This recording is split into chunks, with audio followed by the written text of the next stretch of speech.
ॐ कृष्णाय वासुदेवाय हरये परमात्मने प्रणतक्लेशनाशाय गोविन्दाय नमो नमः। हे भक्तों,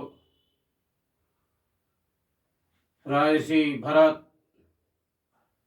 भगवत प्राप्ति के लिए, भगवत प्राप्ति के उद्देश्य और पुलस्त ऋषि के आश्रम के पास गंडकी नदी में विद्याधर कुंड के पास और तप करते थे।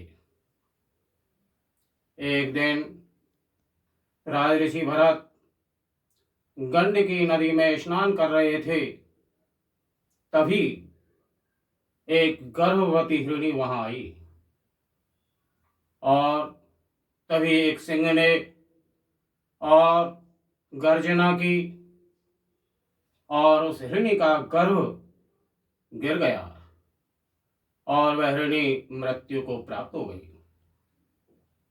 तब तो राजर्षि भरत ने उस हिरणी के बच्चे को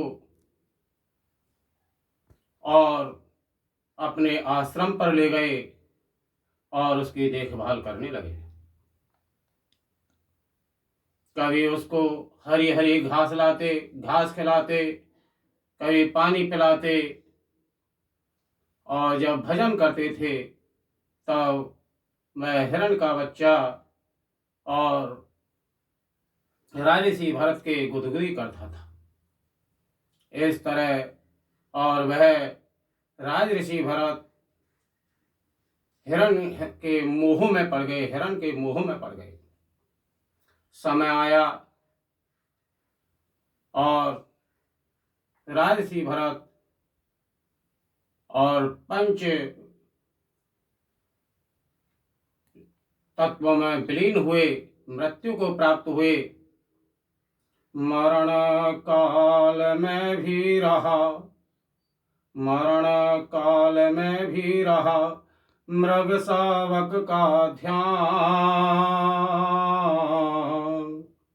पुनर्जन्म में मृग हुए राजा मोह निदान। अंतमति सुगति।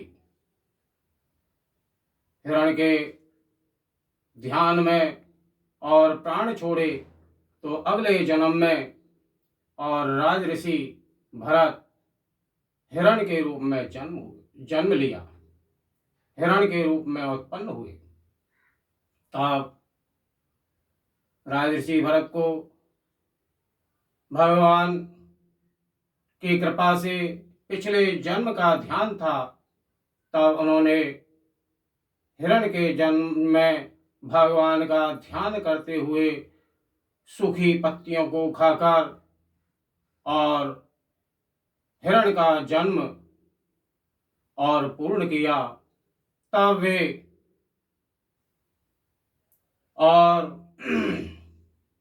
अंगीरा देश में एक ब्राह्मण कुल में और उन्होंने जन्म लिया। वहां पर और राजर्षि भरत जड़ भरत के नाम से और उत्पन्न हुए। वहां उनका नाम जड़ भरत हुआ। तब जड़ भरत जी कुछ बड़े हुए तो उन्होंने, उनके पिताजी ने उनकी शिक्षा करवाई, लेकिन वो जब विद्यालय जाते,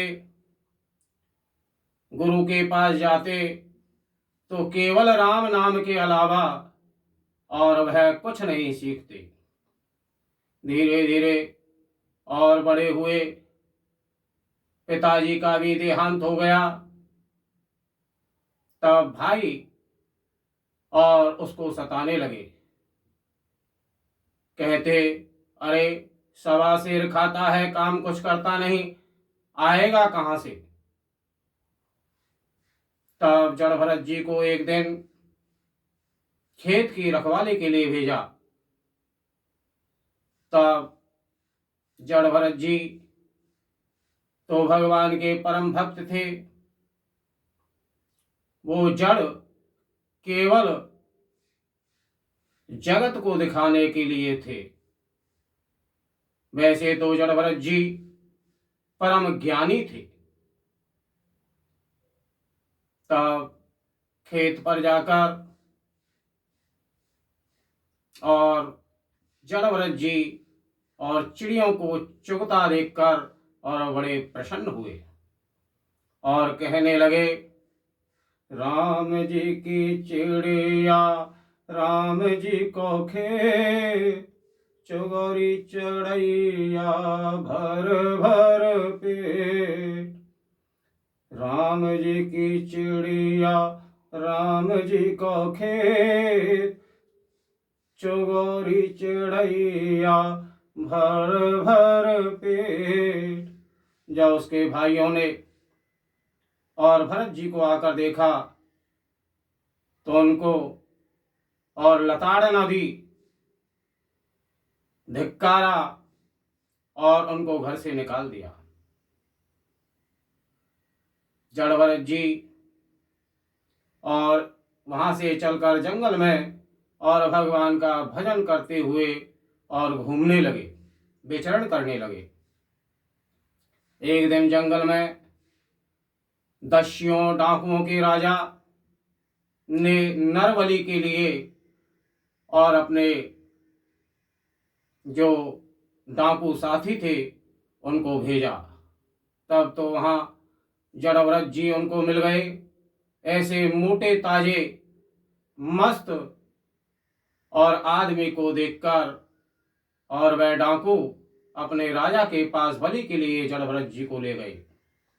तब तो जड़भरत जी को वहां बड़ा सजाया गया और उनको अनेक प्रकार के व्यंजनों का भोजन कराया। जड़भरत जी बड़े प्रेम से उन्होंने और भोजन प्राप्त किया। जड़भरत जी जानते कि यह शरीर तो नश्वर है, आत्मा कभी मरती नहीं। जड़भरत जी यह जानते थे कि यह मेरी बलि देंगे, फिर भी जड़भरत जी प्रसन्न थे।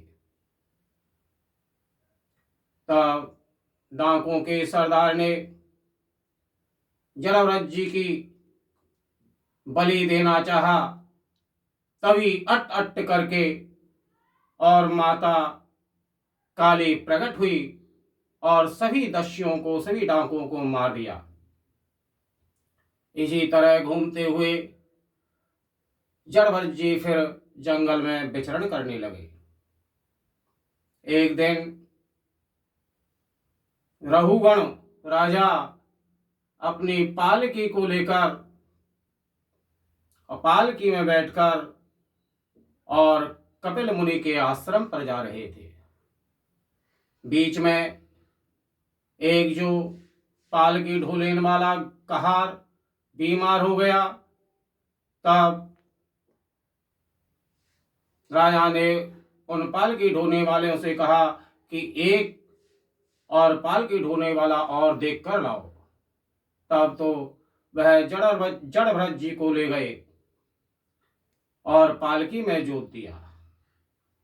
जड़भरत जी नीचे देखकर चलते थे कि कहीं कोई चींटी, कोई कीटाणु, कोई चींटा और पैर से मर नहीं जाए। इस तरह से जब जड़भरत जी चल रहे थे तो पालकी और बड़ा हिल डुल रही थी। तब राजा ने कहारों से कहा, पालकी ढोने वालों से कहा कि हे पालकी ढोने वालों, ये आप क्या कर रहे हैं? क्या आपको पालकी में और लगना नहीं आता है? तब वह कहने लगे कि हे महाराज, जो हम नया आदमी लाए हैं यही ऐसा कर रहा है। तब राजा ने कहा, जड़भरत जी को देखकर कहा, अरे इतना मोटा ताजा, इतना हष्ट पुष्ट, और फिर भी और पालकी को और हिला रहा है, इधर उधर हिला रहा है, डुला रहा है। तब जड़भरत जी बोले कि हे राजन, आप किससे कह रहे हैं? यह तो शरीर है, मैं तो आत्मा हूं। तब जड़भरत जी की बात सुनकर और रहुगण पालकी से और नीचे उतर आया, और रहुगण और भरत जी से और क्षमा प्रार्थना मांगने लगा। जड़भरत जी कहने लगे, पांच तत्व के देह में, पांच तत्व के देह में करई आत्म अनुमान, बंधन में जकड़े रहें सत्य जगत को जान, बंधन में जकड़े रहें सत्य जगत को जान। हे राजन, यह पंच तत्व का जो देह है, इसको तो एक दिन और नष्ट होना है। मैं तो आत्मा हूं। आत्मा न कहीं मरती है, न उसको अग्नि जला सकती है, न हवा सुखा सकती है, न जल गीला कर सकता है। आत्मा तो अमर है। तब रहुगण को और उपदेश दिया। तब रहुगण जड़भरत जी का उपदेश सुनकर उनको नमस्कार करके और कपिल मुनि के आश्रम की तरफ गए, और जड़भरत जी और भगवान का ध्यान करते हुए और ईशान कोण की तरफ गए। बोलो जड़भरत भक्त भगवान की जय, नंद नंदन भगवान की जय, राधा कृष्ण भगवान की जय, राघवेंद्र सरकार की जय, हनुमान जी महाराज की जय। जय जय श्री राधे श्याम।